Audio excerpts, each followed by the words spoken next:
Hello everybody, welcome back to my channel. This is Plum Figgy and my name is Tammy.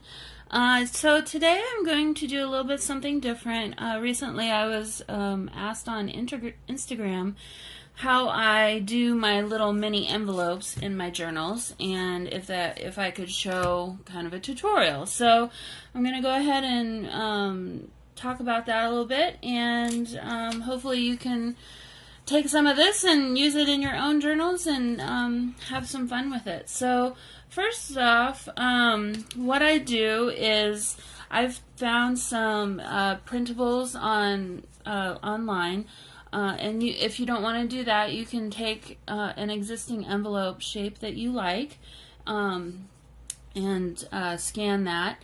And so what I've done is basically this was the original size, and I put that into in my computer. I saved the image and resized it. So now I have 3 different sizes of the same thing.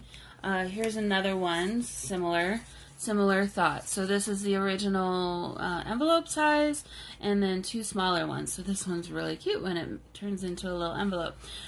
So then on the backs of those, so I printed it off on regular printer paper, which, you know, is fine if you're just going to use it as an envelope, but this is kind of a template. So what I did was I backed it with some file folder. So it's cardstock. So it's easier to use more than one time.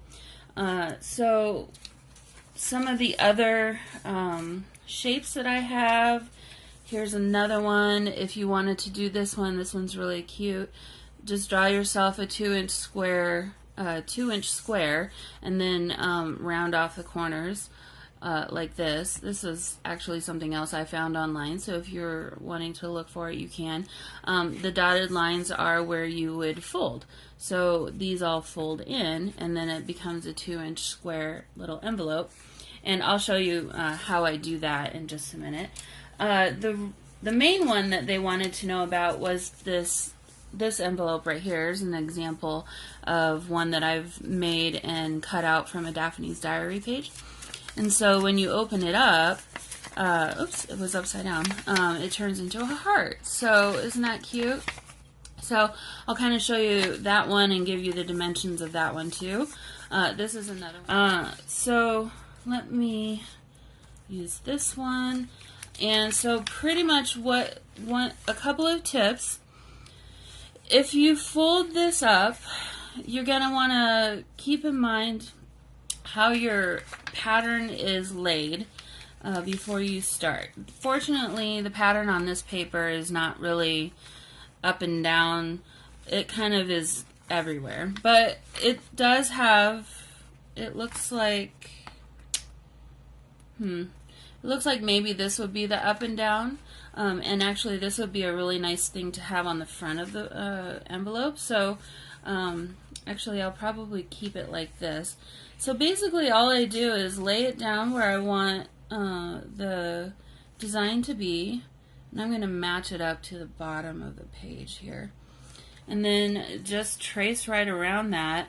Sorry, this is going to be a little hard to see. I would have done it on the back side, but that's more complicated because you can't see the design that way. So pretty simple. I'm just tracing around this, and I'm going to put this on fast forward in just a second. But so I don't know how well you can see that there, but there's an outline of the envelope, and then all I do is simply cut it out. So I'll put this on fast forward and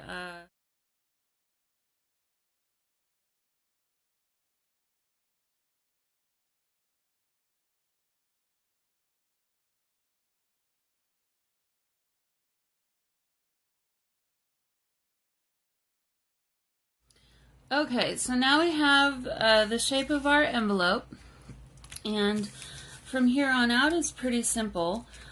Basically what I do is you have to crease the lines where you're going to make your folds.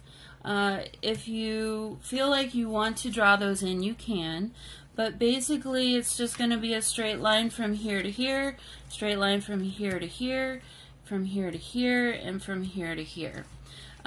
So what I do is I use my cutting mat and I line it up here on the bottom, and I line up one of the bold lines where those 2 points meet. I don't know if you can really see that very well. And then I just take a ruler, and if you have a scoring board, you can use that as well. I also have a scoring board. However, to me, it's a little bit more of a hassle to get that whole thing out rather than just do it this way, because this works right there. I just made a little crease. And what I'm going to do is do that 1 or 2 times. If you're using a scoring board, you're probably not going to have to do it a couple times, but in this way, it does need a little bit of pressure, but I don't want to rip the paper. So just go through that. Oh, and this is the Fiskars one. There's a bigger tip on this side and a smaller tip on this side. I like to use the bigger tip because it doesn't push through the paper as easily. I've had that happen to me before. So, okay, so now I'm going to line it up here, and then make sure it's lined up straight, and then match up over here in these 2 points where those meet the big line, and put my ruler and make a little scoring line. And we're going to do that 2 more times. So put you back on fast forward here.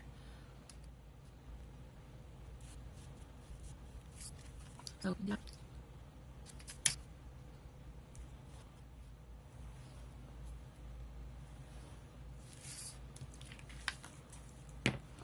Okay, so I have all 4 of my lines. Now all I need to do is fold in each one on that crease.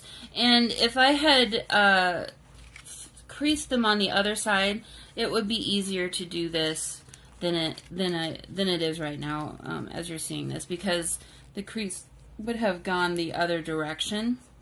What it wants to do is it wants to fold in this way, not this way. So this is a little bit backwards from what you want it to do, but for your purposes, I thought it would be easier to see it this way, and you can work with that. So fold that one up. Now, this didn't turn out as long as I thought it would. Yeah, something's wrong with the measurements on here. That's odd. I haven't used this one in a long time. But if you use an existing envelope, you won't have this issue. For some reason the measurements are not correct on that template. What it should look like is this should be about ½ an inch, or about that much longer. So this piece goes all the way up there. But essentially what you're going to want to do at this point is take some glue. It doesn't have to be any certain kind of glue. So what I would normally do is put a little bit of glue on this piece, but since this is a little bit short, I'm going to put some glue here. And something that I've learned, another little trick, you don't need very much, especially if you're using this. And when you press it together, don't press too hard. Just kind of let it find both sides and let it spread on its own, and then it will glue the way that you want it to. Sometimes with the Fabri-Tac you gotta be careful, especially when you're doing something like this. There's a little string of glue. You don't want to accidentally glue it together right here. So I'm gently pressing this because I don't want all the glue to kind of seep out the edges. But that's basically how I do it. And then obviously this will fold down. I'll still use this. I'll just kind of work with it a little bit to make it look a little bit more normal, more like a regular envelope. Another thing you can do is take a bone folder to it. Once it's all dry and everything, I'll take a bone folder and kind of smooth everything out, and there we have the front of it, and it's just so pretty. That one turned out pretty good. Okay, so there's that one. Let me show you the, and so this shape is basically the same thing, only I really liked this pointed scallop edge on this envelope. So a lot of times what I'll do is, if I have some downtime or I'm not really interested in thinking too hard, you know, sometimes you just have a long day and you don't really want to think anymore. I have those quite frequently.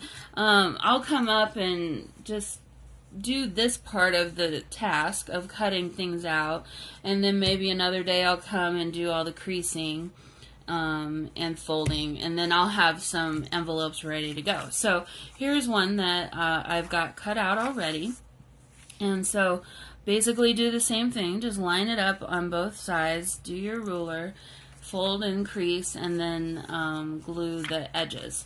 So let me go ahead and show you what this one will look like.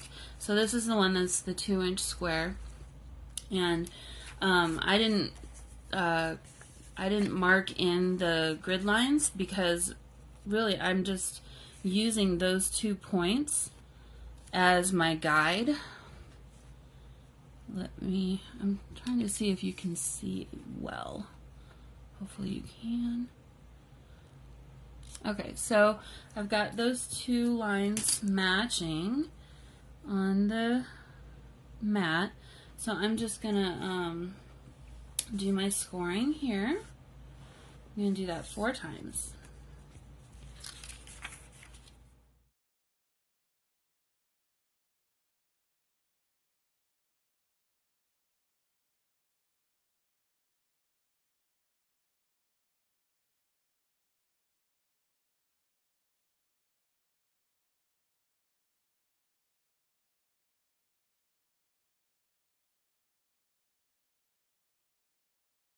Okay.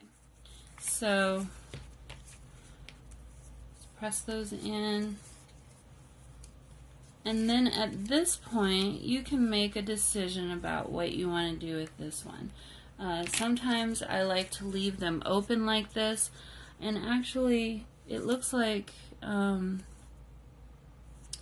normally this should be closed. Normally there shouldn't be an opening right there.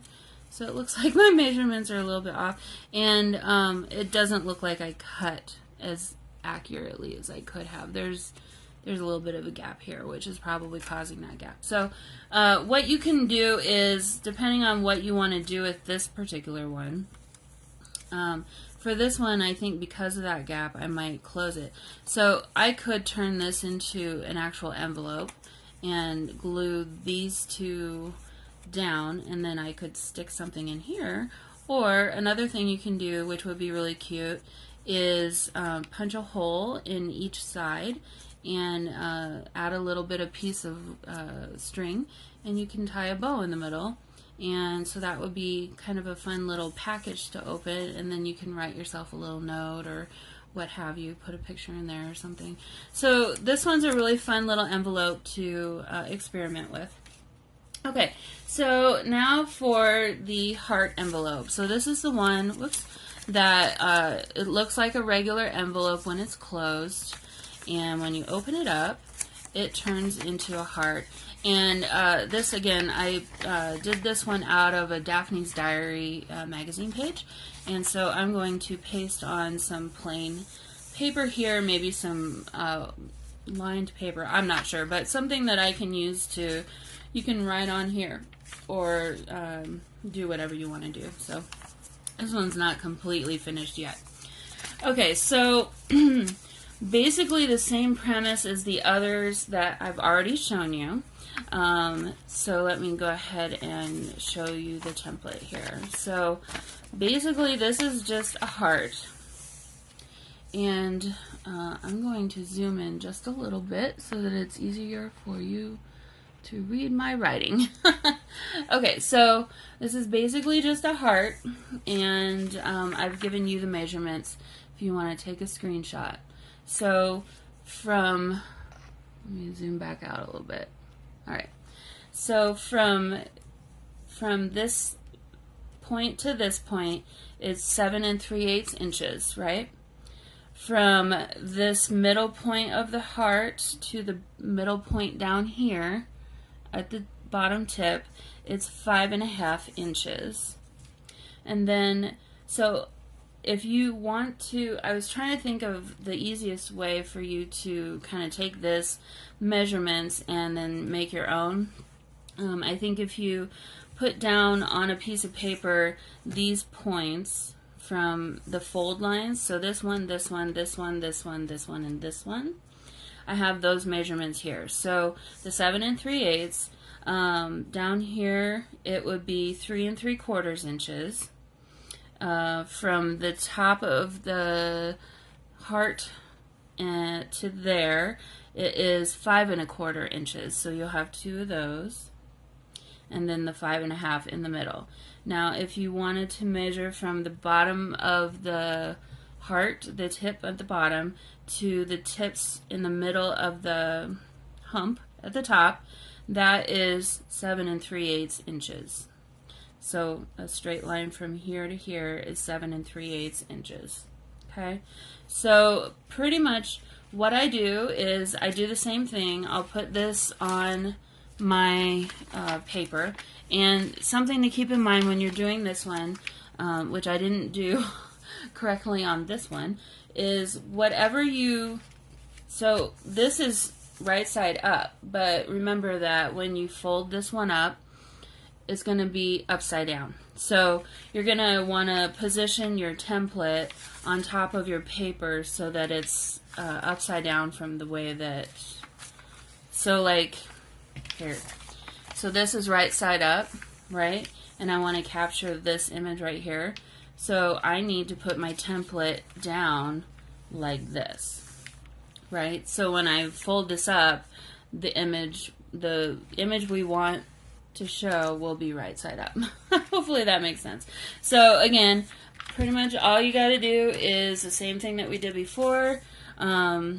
Position this where you want, go around the outside, and then the other thing that I do is at each point where you have a fold line, let me do it on this side so it's easier to see. So at each point where there's a fold line, as I'm, making my marks, I'm going to make a little tick here and a little tick here. And as I come along here, I'm going to make a little tick here, right? So then when I pull away my template, before I start cutting, I'm going to finish that on the inside. So that way, when I cut away this extra paper and I lose those tick marks, I still have the tick mark on the inside. So then when it comes to time to, so if, let's pretend like this is the one that I just cut out. So I would have a tick mark here and a tick mark here, a tick here, and one here, right? So now, this is the one we just cut out. This is what I'm going to match up with my grid lines on my board. And so, see, I have a tick here and a tick here. So I'm matching these two. And then this is when I'll take my ruler and do my creasing. Okay? So, crease. And you would do that for all 4 lines. And crease along the whole width. Crease there, crease there, crease there. Okay? And then you just fold it up. And it folds up like this. And so you have your envelope. And so, you can do all kinds of fun things again here. If you wanted to do the tie thing again, tying it in a bow, I think that would be really sweet. You could cut, punch a little hole here, punch a little hole here, and tie a bow to close it. Or you can, there are so many ways that you can make this a little bit more special than just folding up a piece of paper into a heart. But hopefully this has helped you, and I hope that you have a lot of fun making a bunch of your own little envelopes. and including them in your journals. So thank you for the suggestion for creating this little tutorial, and I will see you all very soon. Okay, bye!